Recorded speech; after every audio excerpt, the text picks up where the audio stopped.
અમદાવાદ મહાનગરપાલિકાની બજેટ બેઠકમાં કાઉન્સિલરોને જગાડવા માટે ચોકલેટનો સહારો લેવામાં આવી રહ્યો છે। ચર્ચા દરમિયાન કાઉન્સિલરો સૂઈ ન જાય તે માટે ટેબલ પર ચોકલેટ મુકાઈ, જે દરેક ટેબલ પર ચોકલેટની ફેન્સી થેલીઓ મૂકવામાં આવી છે। દ્રશ્યોમાં પણ જોઈ શકાય છે।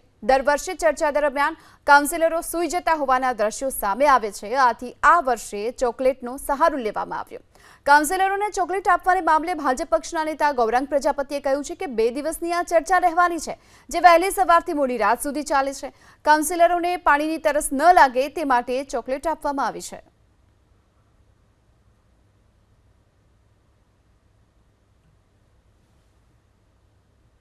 દરેક કાઉન્સિલરો પોતાના વોર્ડની જે પણ ચર્ચા થઈ રહી છે એની અંદર ભાગ લઈ શકે અને સતત ત્યાં બેસી શકે અને વારંવાર પાણી ન પીવું પડે, અને એટલા માટે જ આપણે દરેક જણાને ચોકલેટને આપેલું છે।